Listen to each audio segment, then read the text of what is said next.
Haleluya, haleluya, puji Tuhan. Shalom saudara-saudara yang diberkati Tuhan. Satu sukacita kita kembali bersama-sama merenungkan kebenaran firman Tuhan. Nah saudara, mari kita buka dalam 1 Yohanes pasal 4 ayat yang ke-8. Firman Tuhan berkata, barang siapa tidak mengasihi, ia tidak mengenal Allah, sebab Allah adalah kasih. Nah saudara-saudara, firman Tuhan hari ini mengingatkan kita bahwa tanda kita mengenal Allah adalah kita mengasihi. Ya, sebab dikatakan firman Allah, barang siapa tidak mengasihi, ia tidak mengenal Allah, sebab Allah adalah kasih. Jadi saudara-saudaraku, tanda kita mengenal Tuhan dalam kehidupan kita, salah satunya adalah kita hidup mengasihi. Sebab dikatakan Tuhan itu adalah kasih, Allah adalah kasih. Maka kalau kita katakan kita mengenal Tuhan, kita mengenal Allah, maka kita harus hidup di dalam kasih. Kita harus mengasihi satu sama lain. Ini firman Tuhan yang mengingatkan kita saudara-saudaraku, untuk kita mari terus mengasihi dalam kehidupan kita. Sebab itulah tandanya kita mengenal Tuhan. Bukan seberapa sering kita ibadah gereja melayani, tetapi seberapa besar kita mengasihi satu sama lain.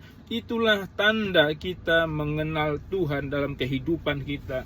Nah kalau saudara kita sering rajin beribadah, ya, tetapi kita tidak mengasihi, kita membenci, kita menyimpan dendam dan lain sebagainya, kita egois dan lain sebagainya, tidak ada kasih dalam hidup kita, maka sesungguhnya firman Tuhan katakan kita tidak mengenal Allah, sebab Allah itu adalah kasih. Maka kalau kita mengenal Allah, maka seharusnya dikatakan kita hidup di dalam kasih, kita hidup saling mengasihi. Jadi saudara-saudara yang diberkati Tuhan, mari firman Tuhan mengingatkan kita, mari kita belajar saling mengasihi satu sama lain. Mari kita mengasihi, mari kita hidup di dalam kasih.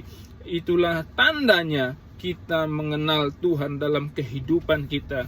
Tanpa hidup di dalam kasih, tanpa mengasihi, maka sesungguhnya kita tidak mengenal Allah, sekalipun kita rajin ke gereja. Ya, sekalipun mungkin kita rajin melayani, tapi kalau kita tidak mengasihi, sesungguhnya kita tidak mengenal Allah, atau kita salah mengenal Allah. Sebab Allah adalah kasih. Maka kalau kita rajin, kita katakan kita dekat dengan Allah, kita katakan kita rajin ke gereja, kita katakan kita mengenal Allah, maka seharusnya sebagaimana Allah itu adalah kasih, maka hidup kita juga haruslah dipenuhi kasih. Maka itulah salah satu tanda seseorang mengenal Allah, mengenal Tuhan dalam kehidupannya. Jadi saudara-saudaraku, mari kita belajar, ya, firman Tuhan mengingatkan kita, membaharui hidup kita, supaya hari lepas hari kita dibaharui di dalam Kristus Yesus, sehingga hidup kita semakin hari semakin menyenangkan hati Tuhan. Mari belajar mengasihi satu sama lain, mari belajar hidup dalam kasih di dalam kehidupan kita. Ya, itulah saudara-saudaraku bukti bahwa kita mengenal Tuhan dalam kehidupan kita. Puji Tuhan saudara-saudaraku, biarlah renungan ini menjadi berkat dalam kehidupan kita, dan biarlah saudara-saudara boleh diberkati lewat renungan ini. Dan kalau saudara diberkati, biarlah saudara juga bisa membagikannya sehingga jadi berkat bagi saudara-saudara kita yang lainnya. Puji Tuhan, sampai jumpa di renungan berikutnya. Tuhan memberkati kita semuanya. Haleluya, shalom.